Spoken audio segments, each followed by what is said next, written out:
Friends, आइए हम लोग प्रोटीन डाइजेशन के बारे में सीखते हैं। यह टॉपिक काफी महत्वपूर्ण है एग्जामिनेशन पॉइंट ऑफ व्यू से और फ्रिक्वेंटली से सवाल पूछे जाते हैं। और खास करके ट्रिप्सिन काइमोट्रिप्सिन दो डिफरेंट एंजाइम्स है और वो कहाँ पर काटते हैं, और साथ साथ साइनोजिन ब्रोमाइड और कुछ और एंजाइम्स के बारे में भी हम लोग डिस्कस करेंगे। तो आइए देखते हैं। तो आप जानते हैं कि कोई भी प्रोटीन जो बनता है डिफरेंट एमिनो एसिड का बनता है और आपस में वो कैसे जुटे होते हैं, पेप्टाइड बॉन्ड से जुड़े होते हैं। ठीक है।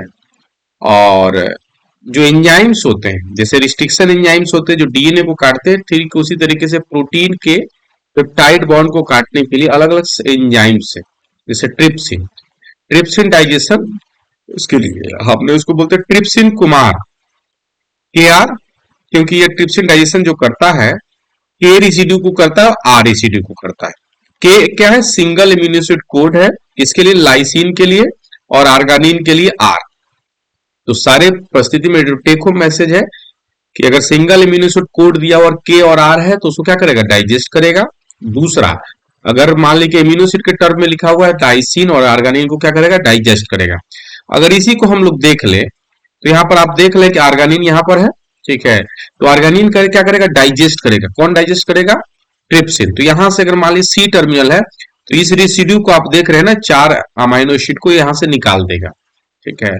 और कहीं पर लाइसिन दिखता है, लाइसिन या आर्गानिन नहीं दिखता है। तो अगर मान लीजिए इस अमाइनो एसिड की बात करें तो यह दो पेप्टाइड छोटे छोटे में, एक 4 का और बाकी बचा हुआ रेसिड्यू, और यहीं से काटेगा। देखिएगा यहां से कंफ्यूज नहीं करना, यहां से नहीं, सी टर्मिनल से काटेगा, ठीक है। दूसरी बात कि अगर काटने की बात करें, नहीं तो ये कहता क्या है कि क्लिप तो करता है, लेकिन ये क्लिप अनेबल हो जाता है। कब, मतलब काम नहीं करता है। जैसे मान लिया आर्गानिन के बाद क्या रहता है, प्रोलीन रहता है। आर्गानिन के बाद क्या रहता है, प्रोलीन रहता है। तो यूजुअली क्या है कि लाइसिन और आर्गानिन के बाद प्रोलीन का बॉन्ड हो तो माइट भी ये काम नहीं करेगा। कारण बहुत सिंपल चीज है कि प्रोलीन अनयूजुअल एमिनो एसिड है और मतलब क्या पेप्टाइड को ट्विस्ट कर देता है। तो माइट भी है ना कि जो ट्रिप्सिन एंजाइम्स वहां सही से बैठ के काम नहीं कर पाता होगा।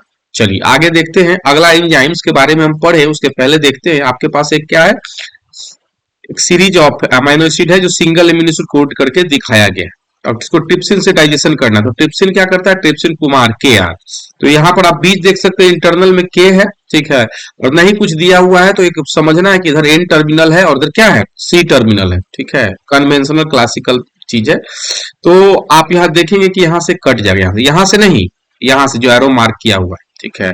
और आपको 2 सेगमेंट में आपको ट्रिप्सिन डाइजेशन से मिलेगा। नहीं, आर कहीं है नहीं।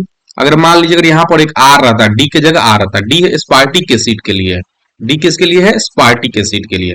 अगर डी की जगह यहाँ पर क्या होता, आर रहता, डी की जगह आर रहता, तो कितने पेप्टाइड करते, एक यहाँ करता और एक यहाँ पर करता, तो 3 पेप्टाइड मिलते हैं। डी स्पार्टिक एसिड के लिए कोड करता है और कैस्पेज एंजाइम का नाम सुनते हैं ना, कैस्पेज स्पार्टिक एसिड को ही काटता है।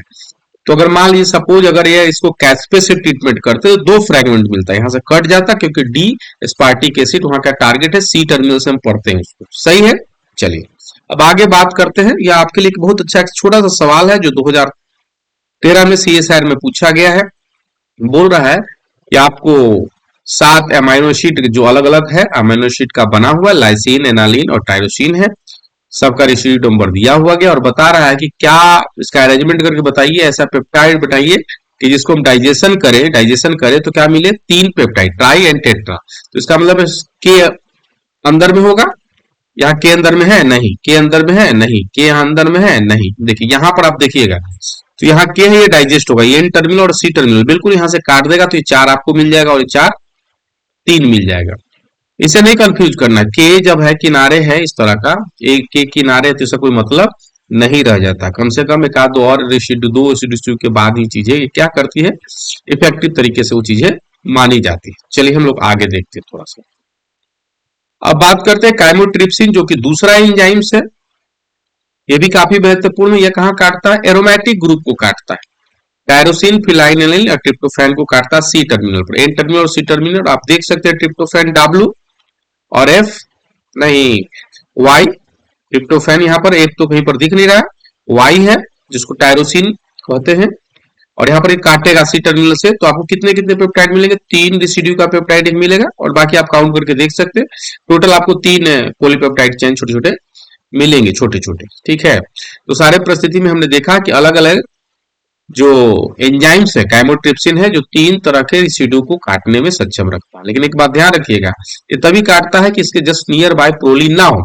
और यहाँ ट्रिप्टोफैन तो है, लेकिन यहाँ पर हम पी लिख दें, प्रोलीन, एन की जगह प्रोलीन लिख दें, तो माइट भी ये काम नहीं करेगा, आपको सिर्फ 2 ही पेप्टाइड मिलेगा। हमें लगता है कि आपको चीजें समझ में आ गई होगी, नहीं होगी तो फिर से जाइए एक बार वीडियो को देखिए, सब समझ में आएगा। अब कहानी करते हैं, हाँ, कि अगर प्रोटीन डाइजेशन बात करते हैं, साइनोजिन ब्रोमाइड की बात करते हैं, तो ये मिथिन रेसिड्यू को काटता है, जिसका एम से स्टैंड है, एम सिंगल वर्ड है। तो आप देख सकते हैं, फिर हमने सेम क्या किया, पॉलीपेप्टाइड, एक पेप्टाइड है जो सारे डिफरेंट एमिनो एसिड के बने हुए हैं, और एक क्या करता है, मिथुनिन। तो आप देख सकते हैं यहाँ पर एक मिथुनिन है, और कहीं अगर आप दिखता है तो बताइए, तो कितने रेसिड्यू मिलेंगे काटने के बाद, कितने चैन मिलेंगे, 2 चैन आपको मिलेंगे। अगर वीडियो अच्छा लगे तो चैनल को सब्सक्राइब करें, लाइक करें, दोस्तों के साथ शेयर करें, और thank you for watching the video. फिर हम नए वीडियो पे आपसे मिलते हैं। Thank you.